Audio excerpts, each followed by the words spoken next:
ನಮಸ್ಕಾರ, ಎಲ್ಲರಿಗೂ ಕನ್ನಡತಿ ಅಡುಗೆ ಚಾನಲ್ಗೆ ಸ್ವಾಗತ. ಇವತ್ತು ನಾನು ಗೋಧಿ ಹಿಟ್ಟಿನಿಂದ ಒಂದು ಹೊಸ ರೆಸಿಪಿಯನ್ನು ಮಾಡಿ ತೋರಿಸ್ತಾ ಇದ್ದೀನಿ. ಇದನ್ನು ನೀವು ಬೆಳಗಿನ ತಿಂಡಿಗಾದರೂ ಮಾಡ್ಕೋಬೋದು, ಸಾಯಂಕಾಲ ಸ್ನ್ಯಾಕ್ಸಿಗಾದರೂ ಮಾಡ್ಕೋಬೋದು. ಈಸಿನೂ ಟೇಸ್ಟಿನೂ. ಒಂದೇ ಥರದ ಬ್ರೇಕ್ಫಾಸ್ಟ್ ತಿಂದು ಬೋರ್ ಆಗಿತ್ತಂದ್ರೆ ಈ ರೆಸಿಪಿಯನ್ನು ಖಂಡಿತನೂ ಟ್ರೈ ಮಾಡಿ ನೋಡಿರಿ. ಮಕ್ಕಳಿಗೆ ಈ ರೀತಿ ಮಾಡಿ ಲಂಚ್ ಬಾಕ್ಸಲ್ಲಿ ಕೂಡ ಹಾಕಿ ಕೊಡ್ಬೋದು. ಈ ಒಂದು ಪಾತ್ರೆಗೆ ನಾನು 1 ಬಟ್ಲಾಗಷ್ಟು ಸೋಸ್ ಇಟ್ಕೊಂಡಿರುವಂಥ ಗೋಧಿ ಹಿಟ್ಟನ್ನು ತೊಗೊಂಡಿದ್ದೀನಿ ರೀ. ಇದಕ್ಕೆ 1 ಸ್ಪೂನ್ ಆಗಷ್ಟೇ ಸಣ್ಣ ರವೆ, ಏನು ಉಪ್ಪಿಟ್ಟು ರವೆ ಇಲ್ಲರಿ ಅದನ್ನು ಹಾಕ್ತೀವಿ. ಇದರಿಂದ ಕ್ರಿಸ್ಪಿಯಾಗಿ ಟೇಸ್ಟೂ ಚೆನ್ನಾಗಿ ಬರ್ತದೆ. ರುಚಿಗೆ ತಕ್ಕಷ್ಟು ಉಪ್ಪು, ಒಂದು ಸ್ವಲ್ಪ ಅರಿಶಿನ 1/4 ಟೀ ಸ್ಪೂನ್ ಆಗಷ್ಟು, ಒಂದು ಅರ್ಧ ಸ್ಪೂನ್ ಆಗಷ್ಟು ಅಜ್ವಾನನ್ನು ಕೈಯಲ್ಲಿ ರೀತಿ ತಿಕ್ಕಿ ಹಾಕ್ತೀರಿ. ತಿಕ್ಕಿ ಹಾಕೋದ್ರಿಂದ ಫ್ಲೇವರ್ ತುಂಬಾ ಚೆನ್ನಾಗಿ ಬಿಡ್ತದೆ ರೀ ಅದು ಅಜ್ವಾನ. 1 ಸ್ಪೂನ್ ಆಗಷ್ಟೇ ಕಸೂರಿ ಮೆಂತ್ಯನ ಹಾಕ್ತಾಯಿದ್ದೀನಿ ರೀ. ಇದ್ರೆ ಹಾಕಿರಿ, ಇಲ್ಲಾಂದ್ರೆ ಸ್ಕಿಪ್ ಮಾಡಿರಿ. ಅಥವಾ ಕೊತ್ತಂಬರಿ ಸೊಪ್ಪಿದ್ರೆ ಅದನ್ನು ಸಣ್ಣದಂಗೆ ಕಟ್ ಮಾಡಿ ಹಾಕಿರಿ, ನಡೀತದೆ. ಒಂದು ಅರ್ಧ ಸ್ಪೂನ್ ಆಗಷ್ಟೇ ಎಣ್ಣೆನ ಹಾಕ್ತಾಯಿದ್ದೀನಿ ರೀ. ಈಗ ಇದನ್ನು ಮಿಕ್ಸ್ ಮಾಡ್ಕೋತೀನಿ ರೀ. ನೋಡಿ, ಈಗ ಮಿಕ್ಸ್ ಆಗಿದೆ. ಇದಕ್ಕೆ ಸ್ವಲ್ಪ ನೀರನ್ನು ಹಾಕಿ ಹಿಟ್ಟನ್ನು ಕಲಸಿ ರೆಡಿ ಮಾಡ್ಕೋತೀನಿ ರೀ. ಡೈಲಿ ಚಪಾತಿಗೆ ಯಾವ ರೀತಿ ಹಿಟ್ಟನ್ನು ಕಲಸಿ ರೆಡಿ ಮಾಡ್ಕೋತೀವಲ್ಲ ಅದೇ ರೀತಿ. ತುಂಬ ಗಟ್ಟಿನೂ ಬೇಡ, ತುಂಬ ಸಾಫ್ಟೂ ಬೇಡ. ನೋಡಿ, ನಾನು ತೋರಿಸ್ತಾ ಇದ್ದೀನಿ. ತುಂಬ ಗಟ್ಟಿನೂ ಕಲಿಸಿಲ್ಲ, ತುಂಬ ಸಾಫ್ಟೂ ಕಲಿಸಿಲ್ಲ. ಇದಕ್ಕೊಂದು ಸ್ವಲ್ಪ ಎಣ್ಣೆನ ಹಚ್ಚಿಡ್ತೀನಿ. ಒಂದು ಸ್ವಲ್ಪ ಎಣ್ಣೆ ಹಚ್ಚನ್ರಿ. ನೋಡಿ, ಈಗ ಇದನ್ನು ಮುಚ್ಚಿಡ್ತೀನಿ. ಹಿಟ್ಟು ಒಂದು 10 ನಿಮಿಷ ನೆನೆಲಿರಿ. ಈಗ ಇನ್ನೊಂದು ಪ್ಯಾನ್ಗೆ ನಾನು ದೊಡ್ಡ ಸ್ಪೂನಿಂದನೇ 1 ಸ್ಪೂನ್ ಆಗಷ್ಟು ಎಣ್ಣೆಯನ್ನು ಹಾಕೊಂಡಿದ್ರಿ. ಎಣ್ಣೆ ಕಾಯ್ಲಿರಿ. ಎಣ್ಣೆ ಕಾಯ್ದ್ಮೇಲೆ ಒಂದು ಅರ್ಧ ಸ್ಪೂನ್ ಆಗಷ್ಟು ಜೀರಿಗೆ ಹಾಕ್ತಾಯಿದ್ದೀನಿ. ಜೀರಿಗೆ ಫ್ರೈ ಆಗಲಿರಿ. ಜೀರಿಗೆ ಫ್ರೈ ಆದಮೇಲೆ ನಾನು 2 ದೊಡ್ಡ ಸೈಜದ್ದು ಈರುಳ್ಳಿಯನ್ನು ಈ ರೀತಿ ಉದ್ದದ್ದಾಗಿ ತೆಳುವಾಗಿ ಕಟ್ ಮಾಡಿ ಹಾಕ್ತಾಯಿದ್ದೀನಿ ರೀ. ನೀವು ಸಣ್ಣದಾಗಿ ಕಟ್ ಮಾಡಿನೂ ಹಾಕ್ಬೋದು. ಒಂದು ಸ್ವಲ್ಪ ಕರಿಬೇವು ಸೊಪ್ಪು. ಈಗ ಈ ಈರುಳ್ಳಿಯನ್ನು ಹೈ ಫ್ಲೇಮ್ನಲ್ಲಿಟ್ಟೇ ಬೇಯಿಸ್ಕೊತೀನಿ ರೀ. ಈರುಳ್ಳಿ ಸ್ವಲ್ಪ ಸಾಫ್ಟ್ ಆದರೆ ಸಾಕ್ರಿ, ಕಲರ್ ಏನು ಚೇಂಜ್ ಆಗೋದು ಬೇಡ. ನೋಡಿ, ಈಗ ಈರುಳ್ಳಿ ಸಾಫ್ಟ್ ಆಗ್ಯಾವ್ರಿ. ಇಲ್ಲಿ ನಾನು 2 ಮೆಣಸಿನ್ಕಾಯಿ, ಸ್ವಲ್ಪ ಹಸಿ ಶುಂಠಿ, ಒಂದು 6 ಬೆಳ್ಳುಳ್ಳಿ ಹೆಸಳನ್ನು ಈ ರೀತಿ ಪೇಸ್ಟ್ ಮಾಡಿ ಹಾಕತ್ತೀನಿ ರೀ. ಫ್ಲೇವರ್ ತುಂಬಾ ಚೆನ್ನಾಗಿ ಕೊಡ್ತದೆ. ಖಾರ ನೀವು ನೋಡ್ಕೊಂಡು ಹಾಕೋರಿ. ಈಗ ಹಸಿಮೆಣ್ಸಿನ್ಕಾಯಿ, ಶುಂಠಿ ಬೆಳ್ಳುಳ್ಳಿಯನ್ನು ಬೇಯಿಸ್ಕೊತೀನಿ ರೀ. ಈರುಳ್ಳಿಯನ್ನು ಒಂದು 2 ನಿಮಿಷ ಹೈ ಫ್ಲೇಮ್ನಲ್ಲಿಟ್ಟೇ ಬೇಯಿಸ್ಕೊಂಡೀನಿ ರೀ. ಇದನ್ನು ಮೀಡಿಯಮ್ ಫ್ಲೇಮ್ನಲ್ಲಿಟ್ಟು ಒಂದು 2 ನಿಮಿಷ ಅಷ್ಟು ಬೇಯಿಸ್ಕೊಂಡೀನಿ ರೀ. ಅದು ಹಸಿ ವಾಸನೆ ಹೋಗ್ಬೇಕು ರೀ ಅದರ. ಇದಕ್ಕೆ ಮಸಾಲೆಗಾಗಿ ಸ್ವಲ್ಪ ಅರಿಶಿನ, ಒಂದು ಅರ್ಧ ಸ್ಪೂನಾಗಷ್ಟು ರೆಡ್ ಚಿಲ್ಲಿ ಪೌಡ್ರ್ ಹಾಕತ್ತೀನಿ ರೀ. ಅರ್ಧ ಸ್ಪೂನಾಗಷ್ಟು ಗರಂ ಮಸಾಲ, ಒಂದು ಅರ್ಧ ಸ್ಪೂನಾಗಷ್ಟೇ ಚಾಟ್ ಮಸಾಲಾನ ಹಾಕ್ತಾಯಿದ್ದೀನಿ. ನೀವು ಆಮ್ಚೂರು ಪೌಡ್ರನ್ನಾದರೂ ಹಾಕ್ಬೋದು. ರುಚಿಗೆ ತಕ್ಕಷ್ಟು ಉಪ್ಪು, ಹಸಿಮೆಣ್ಸಿನ್ಕಾಯಿನೂ ಹಾಕಿರೋದ್ರಿಂದ ಖಾರ ನೀವು ನೋಡ್ಕೊಂಡು ಹಾಕೋರಿ. ಈಗ ಇದನ್ನು ಲೋ ಫ್ಲೇಮ್ನಲ್ಲಿಟ್ಟೇ ಬೇಯಿಸ್ತೀನಿ ರೀ. ಮಸಾಲೆ ಎಷ್ಟು ಚೆನ್ನಾಗಿ ಬೇಯ್ತಲ್ಲ, ಸ್ಟಫಿಂಗ್ನೂ ಅಷ್ಟು ಚೆನ್ನಾಗಿ ಆಗ್ತದೆ ರೀ. ಇಲ್ಲಾಂದ್ರೆ ಮಸಾಲೆ ಬೇಗನೆ ಸೀದೋಗ್ತದೆ ರೀ. ಇಲ್ಲಿ ನಾನು ಬೈಂಡಿಂಗ್ ಸಲುವಾಗಿ ದೊಡ್ಡ ಸ್ಪೂನಿಂದನೇ 1 ಸ್ಪೂನಾಗಷ್ಟು ಕಡಲೆ ಹಿಟ್ಟು ಅಥವಾ ಕಡಲೆಬೇಳೆ ಹಿಟ್ಟನ್ನು ಹಾಕ್ತಾಯಿದ್ದೀನಿ ರೀ. ಈಗ ಇದನ್ನು ಮಿಕ್ಸ್ ಮಾಡ್ಕೊಂಡ್ರಿ. ಇದನ್ನು ಹಸಿ ವಾಸನೆ ಹೋಗೋವರೆಗೂ ಆ ಮಸಾಲೆಯಲ್ಲಿ ಚೆನ್ನಾಗಿ ಹುರಿದ್ಬಿಟ್ಟು ತೊಗೋಬೇಕು ರೀ. ಅಂದರೆ ಆ ಕಡಲೆ ಹಿಟ್ಟು ಹುರಿಬೇಕು ರೀ. ನಾನು ಇದನ್ನು ಮೀಡಿಯಮ್ ಫ್ಲೇಮ್ನಲ್ಲಿಟ್ಟೇ 2 ನಿಮಿಷ ಆಗಷ್ಟು ಹುರ್ಕೊಂಡು ತೊಗೊಂಡಿದ್ರಿ. ಇದಕ್ಕೆ ಒಂದು ಅರ್ಧ ಸ್ಪೂನಾಗಷ್ಟು ಸಕ್ಕರೆಯನ್ನು ಹಾಕ್ತಾಯಿದ್ದೀನಿ, ಹುಳಿ ಹಾಕಿನ ಅಂಥೇಳಿ. ಅಂದರೆ ಚಾಟ್ ಮಸಾಲೆ ಹಾಕಿರೋದ್ರಿಂದ ಸ್ವಲ್ಪ ಕೊತ್ತಂಬರಿ ಸೊಪ್ಪನ್ನು ಹಾಕ್ತಾಯಿದ್ದೀನಿ. ಇಲ್ಲಾಂದ್ರೆ ನೀವು 1 ಸ್ಪೂನಾಗಷ್ಟು ಟೊಮೆಟೊ ಸಾಸನ್ನಾದ್ರೂ ಹಾಕ್ಬೋದು, ನಡೀತದೆ.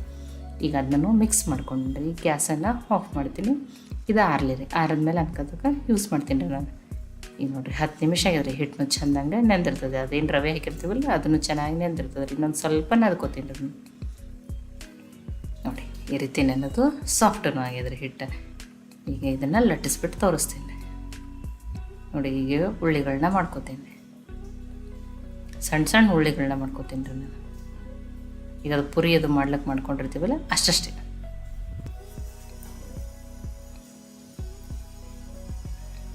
ನೋಡಿ, ಒಂದನ್ನು ಮಾಡಿ ತೋರ್ಸತ್ತೀನಿ ನೋಡಿರಿ. ಇಷ್ಟೇ ಸಣ್ಣ ಉಳ್ಳಿಗಳನ್ನ ಮಾಡ್ಕೋತೀನಿ. ಉಳಿದಿದ್ದನ್ನು ಒಮ್ಮೆಲೆ ರೆಡಿ ಮಾಡ್ಕೋತೀನಿ ರೀ.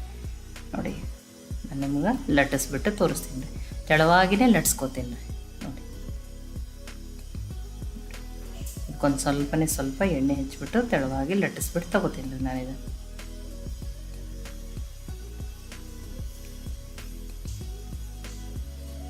ನೋಡಿರಿ, ಈ ರೀತಿ ತೆಳುನೇ ಲಟ್ಸ್ಕೋಬೇಕು ರೀ. ಆವಾಗ ಕ್ರಿಸ್ಪಿನೂ ಬರ್ತಾವೆ, ಟೇಸ್ಟೂ ಚೆನ್ನಾಗಿ ಬರ್ತವೆ. ತುಂಬಾ ದಪ್ಪಿತ್ತಂದ್ರೆ ತಿನ್ನೋಕೆ ಟೇಸ್ಟೂ ಚೆನ್ನಾಗಿ ಬರಲ್ಲ ರೀ. ಇನ್ನೊಂದನ್ನು ಲಟ್ಟಿಸ್ಬಿಟ್ಟು ತೋರಿಸ್ತೀನಿ.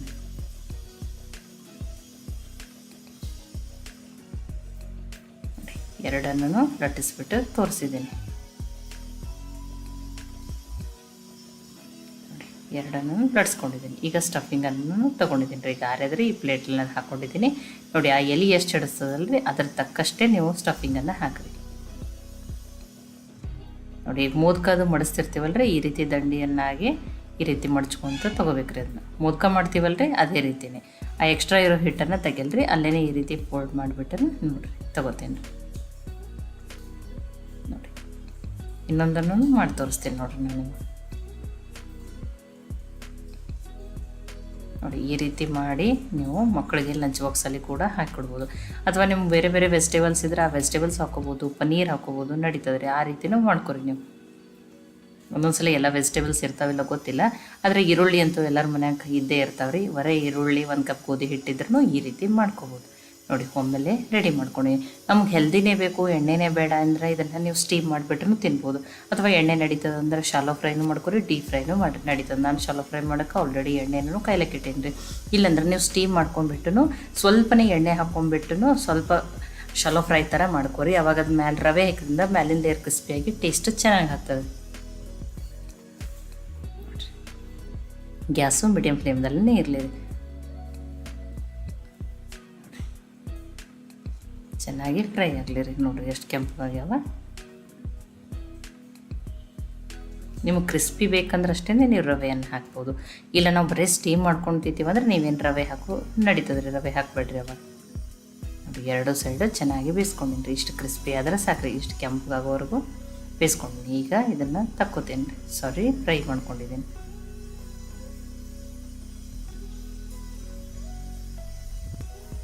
ನೋಡಿ ಎಷ್ಟು ಚೆನ್ನಾಗಿ ಬಂದವ್ರಿ. ತುಂಬ ಎಣ್ಣೆನೂ ಹಿಡ್ಕೊಳ್ಳಲ್ಲ ರೀ ಇವು.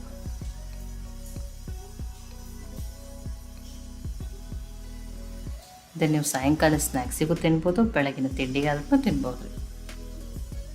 ಇಲ್ಲಾಂದ್ರೆ ನೀವು ಚೀಸನ್ನಾದ್ರೂ ಹಾಕೋಬೋದು, ನಿಮ್ಗೆ ಚೀಸ್ ಇಷ್ಟ ಅಂದ್ರೆ.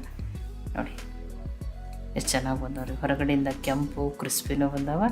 ಟೇಸ್ಟ್ ಒಂದು ಸ್ವಲ್ಪ ಆರ್ಲಿರಿ. ನಾನು ನಿಮ್ಗೆ ಕಟ್ ಮಾಡಿಬಿಟ್ಟೇನು ತೋರಿಸಿ. ನೋಡಿ ಒಮ್ಮೆಲೆ ಎಲ್ಲಿ ತೊಗೊಂಡಿದ್ದೀನಿ. ನೋಡಿ ನಾನು ಕ್ರಿಸ್ಪಿನ ನೋಡಿರಿ ತೋರಿಸ್ತೀನಿ. ನಿಮ್ಗೆ ಸೌಂಡ್ದಿಂದಾನೇ ಗೊತ್ತಾಗತ್ತೈತಿ ಎಷ್ಟು ಕ್ರಿಸ್ಪಿಯಾಗಿ ಅಂತ ಹೇಳಿ. ನೋಡಿ ಕ್ರಿಸ್ಪಿನೂ ಅದ, ಟೇಸ್ಟಿನೂ ಅದ, ಹೆಲ್ದಿನೂ ಅದ. ನೋಡಿ ನಾನು ನಿಮ್ಗೆ ಕಟ್ ಮಾಡಿನ ತೋರಿಸ್ತೀನಿ. ನೋಡಿ ಎಷ್ಟು ಚೆನ್ನಾಗಿ ಬಂದ ನೋಡಿರಿ. ಬಿಸಿ ಬಿಸಿ ಇದನ್ನು ಹೀಗೇನೂ ತಿನ್ಬೋದು, ಸಾಸ್ ಜೊತೆ ತಿನ್ಬೋದು, ಕೊತ್ತಂಬರಿ ಚಟ್ನಿ ಜೊತೆನೂ ತಿನ್ಬೋದು. ತುಂಬಾ ಟೇಸ್ಟಿಯಾಗಿರ್ತಾವೆ ರೀ. ನೋಡಿ ಇದನ್ನು ನೀವು ಗೋಧಿ ಹಿಟ್ಟಿನ ಈರುಳ್ಳಿ ಕಚೋರಿ ಅಂತಲೂ ಕರಿಬೋದು. ಹೆಲ್ದಿನೂ ಅದ, ಟೇಸ್ಟಿನೂ ಅದ ಮನೇಲಿ ಮಾಡಿರೋದ್ರಿಂದ. ಅಥವಾ ನಿಮಗೆ ಇದಕ್ಕೆ ಈ ಬ್ರೇಕ್ಫಾಸ್ಟಿಗೆ ಏನು ಹೆಸರು ಇಡೋದು ಅಂತ ಹೇಳಿ ನೀವೇ ಕಮೆಂಟ್ ಮಾಡಿ ಹೇಳಿರಿ. ಈ ರೆಸಿಪಿ ನಿಮ್ಗೆ ಇಷ್ಟ ಆಗಿದ್ರೆ ಲೈಕ್ ಮಾಡಿ, ಶೇರ್ ಮಾಡಿ, ಕಮೆಂಟ್ ಮಾಡಿರಿ. ಖಂಡಿತನೂ ಟ್ರೈ ಮಾಡಿ ನೋಡಿರಿ. ಮತ್ತೆ ಒಳ್ಳೆ ರೆಸಿಪಿ ಜೊತೆ ಸಿಗೋಣ. ಎಲ್ಲರಿಗೂ ಧನ್ಯವಾದಗಳು. ನನಗೆ ಸಪೋರ್ಟ್ ಮಾಡೋಕ್ಕೆ ಕನ್ನಡತಿ ಅಡುಗೆ ಚಾನಲನ್ನು ಸಬ್ಸ್ಕ್ರೈಬ್ ಮಾಡಿ, ಬೆಲ್ ಐಕಾನ್ ಪ್ರೆಸ್ ಮಾಡೋದನ್ನು ಮರಿಬೇಡ್ರಿ.